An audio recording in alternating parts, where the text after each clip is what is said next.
Good morning everybody. Today in this session we are going to learn about iGuideStock's formula language. iGuide has built its own proprietary for programming language so that you can write your own customized formula to get buy and sell signal, or you can write your own indicator, customized indicator to get the way you want to draw your graph. iGuide formula language is very powerful. It has lot of functions which you can do it. It is like as powerful as ME broker or metastock, and most of the functions are provided in our programming language, and it is very easy to write, and right away you can test it. So let's start and write some formula and see exactly how iGuideStock formula can help you to write your own formula or your own strategies, and you can get the best stock or buy and sell signal.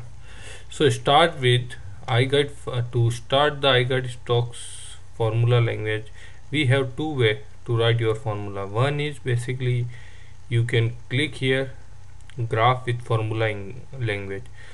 If you click it here, then what you will see is this graph will be divided in two vertical part. In one part we are going to show the graph, and in another part of the panel we are going to show the formula editor. So what you can do is while writing the formula you can test it out. So let's go what we have. The another way to write your formula is basically you can have a single panel view, and then you can open this formula editor window. So you click it here and formula editor window will open. So whatever the formula you want it and execute it, it is going to be execute on the main graph. So whatever the way you like, you can write your formula. So personally I like to use this way because it is very handy, and the same while I writing I can test my formula. So let's go and see exactly what are these icons says. So first of all we have the new formula. Whenever you are going to write a new file, it is just like a new file. So click it here and it will basically create a new file for you. This is the to open any existing formula. So let's say we click it, and all existing, by default it will open the /formula file. The third one is basically to save formula. So see here, this is the all the formula is there. You can select any formula and then you can see it. So this is basically will open the formula directory, and all the formula in that means any of the formula you can take it, but you can create formula in any of the directory. The formula should be end with .fl, which is formula language, like we have the extension for that. So to save any formula, to save formula, to like if you want to create one more formula, or you have made some changes in your existing formula and you want to save as another name, then you can have a save name. This is basically spec variable is once you run any formula and attend what is the value of all the variables you want to see, so that it can help you debug if any issue comes, then it is a spec variable. It is basically test formula before apply is basically it will just run one time, so you can check it out. This is apply formula on the stock, is basically it will apply the formula. So if I click it, the formula is going to be applied, you can see it. So now once any formula is applied, then again want to remove, then you should first remove this formula and then again run it. This is basically if the formula is a indicator, customized indicator, then you should run it that way. If you run it as a customized indicator, then it should return some integer value so that it can run it. So let me show it. If I go to indicator directory, then where a lot of customized indicator is there, let me open one of them, which will be like then, and then I can run it as customized indicator. It will ask for the values, and then it is going to be written like that.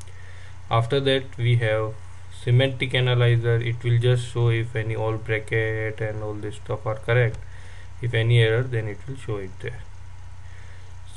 And this is basically if you are printing something in the screen, like let's say while writing your formula you are debugging statement like print, you are using it, so all the print statement will display it here. Right now we are not displaying anything, so it is like that. So let's say if I print just a closing price, so what it will do is all the closing price till start to end, it is going to, we are printing it. So I executed this formula, so now it is executed. And now if you go to the console, you will find all the values there.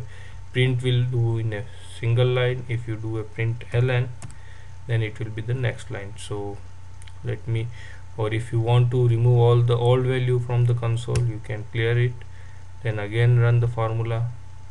And now if you check it,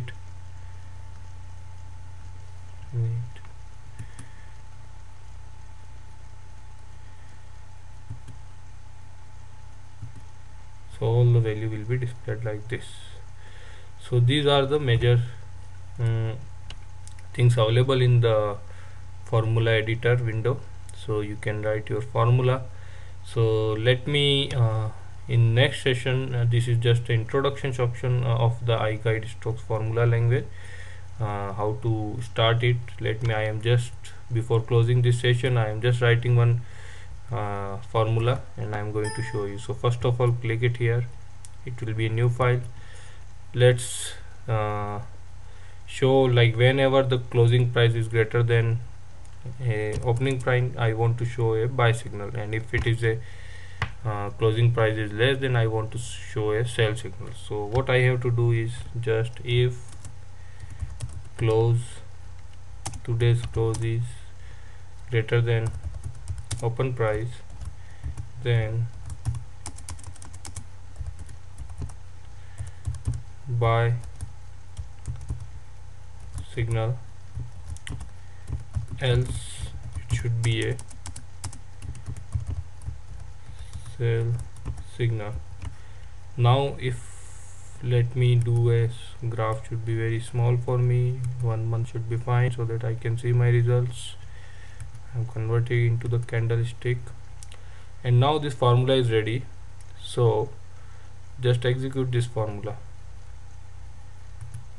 So see, in all the green arrow we are showing a buy signal, and in all the basically red where closing is less than opening is we are showing a sell signal. So if you want to put any comment in this, you can put it, maybe green, or in the sell maybe red.